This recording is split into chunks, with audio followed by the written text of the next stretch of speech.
오늘은 그 아동들 사이에 이제 갈등이나 싸움이 일어났을 때 그것을 이제 어떻게 해결해야 할지에 대해서 좀 말씀을 드려볼까 해요.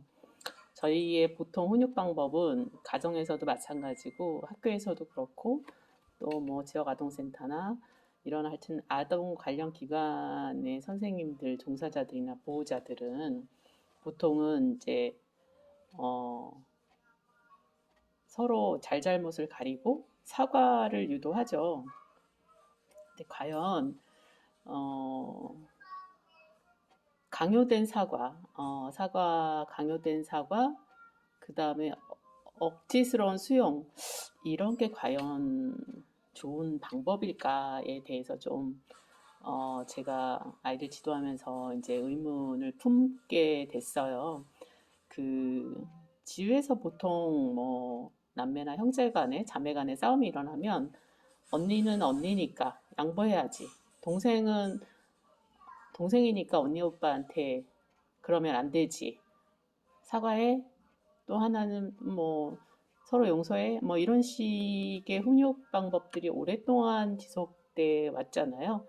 그리고 이제 이렇게 하다 보면 그 방법이 뭐 괜찮을 때도 있습니다만 억울한 쪽이 생기면 안 된다고 생각해요. 그래서 잘잘못을 분명히 가려줘야 하고요.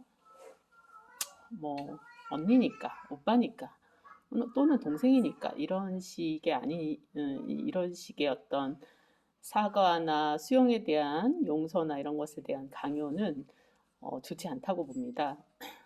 더 좋은 방법은 사실은 보호자라고 해서 부모라고 해서 선생님이라고 해서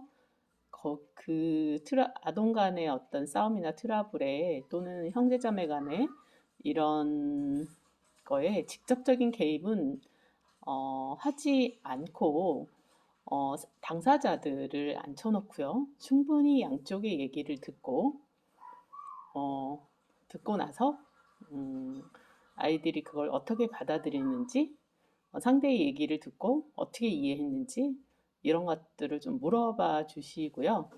직접적으로 나서서 어, 판결 내리듯이 하시는 거는 좋은 방법이 아니라고 생각해요. 그 앞에서는 아이들이 수긍할지 모르겠지만 속에는 앙금이 남습니다. 그래서 충분히 어, 자신의 얘기를 솔직하게 자신의 속마음을 충분히 꺼내놓을 수 있게 하시고 A가 한 얘기를 B가 어떻게 들었는지 또는 B가 한 얘기를 A가 어떻게 들었는지 거기까지 하시고요.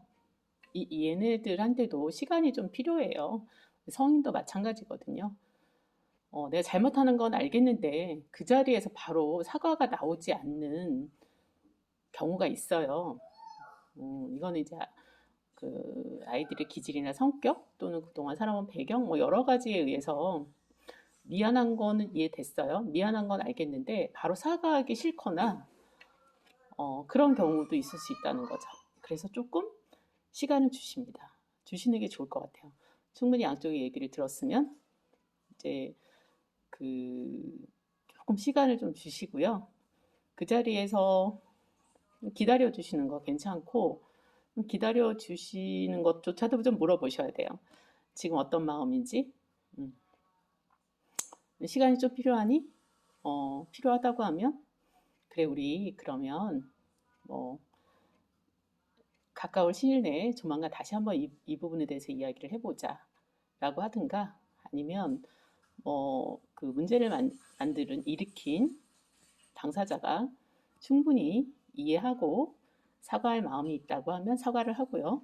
또 사과를 했다고 무조건 상대가 받아줘야 되는 건 아니잖아요. 그 사과가 정말 사과로 받아들여지는지 사과를 받는 입장에서도 그것을 받아들일 용의가 있는지 없다면 왜 그런지 아니면 시간이 좀 필요한지 뭐 이렇게 그 직접적으로 개입해서 판결을 내리듯이 너는 뭐 이렇게 했으니까 이렇게 하고 너는 이렇게 했으니까 사과를 받고 사과를 하고 이런 식의 직접적인 개입은 그다지 효과적이지 않다 이렇게 생각합니다.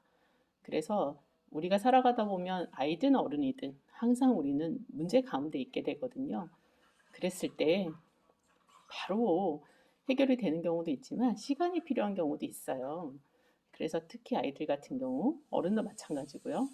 시간을 좀 생각할 시간을 좀 주는 거.